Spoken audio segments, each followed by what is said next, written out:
Geda-gedi. Oh.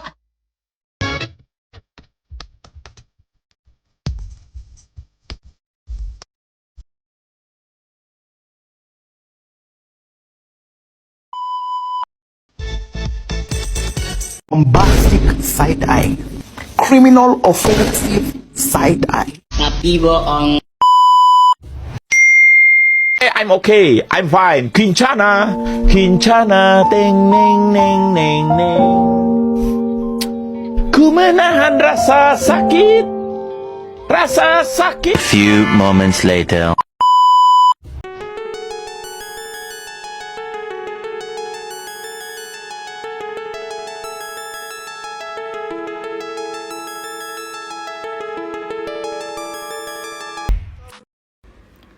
Baik, di sini saya akan menjelaskan tentang pentingnya gizi dalam pencegahan abortus. Yang pertama itu adalah latar belakang.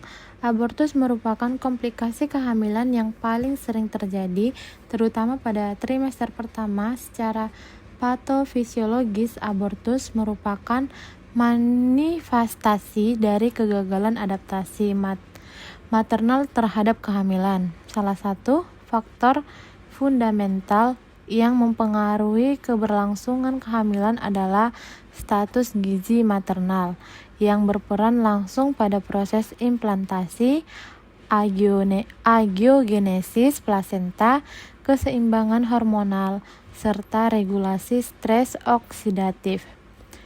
Defisiensi nutrisi terbukti meningkatkan risiko kegagalan kehamilan dini. Dan di sini ada juga definisi abortus. Abortus didefinisikan sebagai terminasi kehamilan sebelum usia kehamilan 20 minggu atau berat janin kurang 500 gram. Abortus spontan umumnya terjadi akibat kombinasi faktor embrional dan maternal, termasuk kelainan kromosom, insufisiensi luteal, gangguan vaskular plasenta, serta kondisi metabolik dan nutrisi ibu yang tidak adekuat. Faktor gizi berperan sebagai determinan penting dalam stabilitas lingkungan intrauterin. Dan di sini lanjut ada faktor risiko abortus. Abortus terjadi akibat gangguan pada salah satu atau lebih mekanisme berikut. Yang pertama itu ada gangguan implantasi embrio. Gangguan embrio sel atau sel telur yang telah dibuahi untuk menempel dan melekat pada dinding rahim endometrium sehingga kehamilan tidak dapat dimulai atau berlanjut. Dan yang kedua ada insufisiensi plasenta. Insufisiensi plasenta itu adalah kondisi serius saat plasenta atau hari-hari gagal optimal sehingga tidak mampu menyalurkan oksigen dan nutrisi yang cukup ke janin, menyebabkan pertumbuhan janin terhambat, kelahiran prematur, hingga komplikasi lain seperti stres janin atau kematian janin. Dan yang ketiga ada ketidakseimbangan hormonal. Ketidakseimbangan hormonal itu adalah saat tubuh menghasilkan hormon terlalu banyak atau terlalu sedikit, mengganggu fungsi normal seperti metabolisme, reproduksi, dan suasana hati. Dan di sini ada stres oksidatif berlebihan dan respon inflamasi abnormal. Dan di sini ada juga peran gizi dalam implantasi dan plasentasi.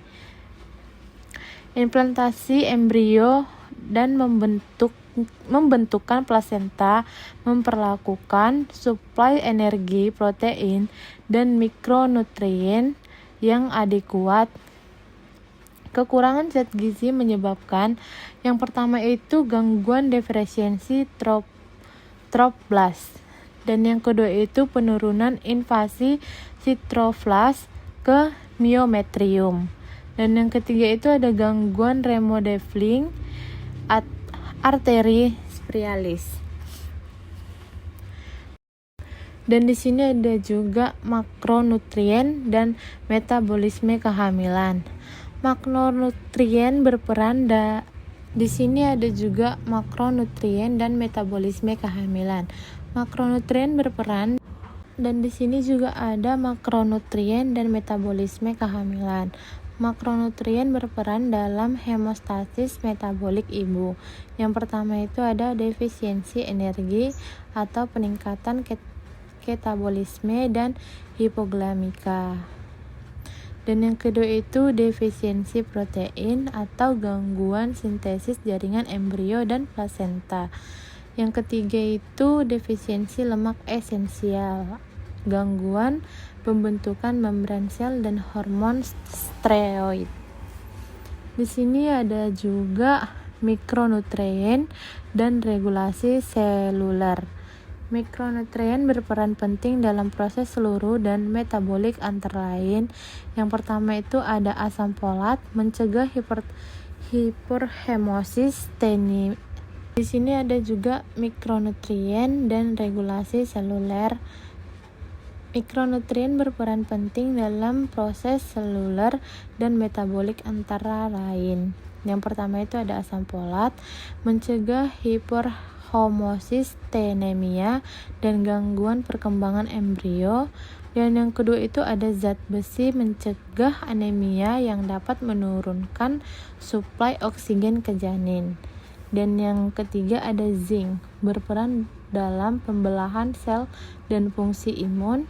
Dan yang keempat itu ada kalsium, mendukung fungsi vaskular dan kontraksi otot. Defisiensi mikronutrien berhubungan dengan meningkatkan risiko abortus spontan. Di sini ada peran antioksidan. Stres oksidatif merupakan salah satu mekanisme patofisiologis yang berkontribusi terhadap abortus. Antioksidan seperti vitamin C, vitamin E, dan beta karoten berfungsi untuk yang pertama ada menetralkan radikal bebas, dan yang kedua melindungi sel embrio dari kerusakan oksidatif, dan yang ketiga mendukung fungsi dan perfusi plasenta. Asupan antioksidan yang adekuat terbukti berperan dalam menurunkan risiko keguguran. Di sini ada dampak kekurangan gizi pada ibu hamil.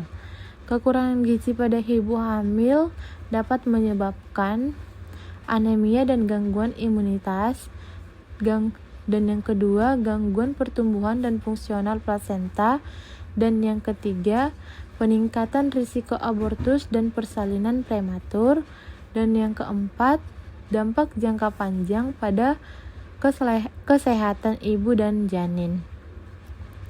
Di sini ada upaya pemenuhan gizi untuk pencegahan abortus. Yang pertama itu ada optimalisasi status gizi sejak masa prakonsepsi, konsultasi diet seimbang sesuai prinsip gizi seimbang, dan yang ketiga itu suplementasi zat besi dan asam folat sesuai indikasi, dan yang keempat itu ada pemantauan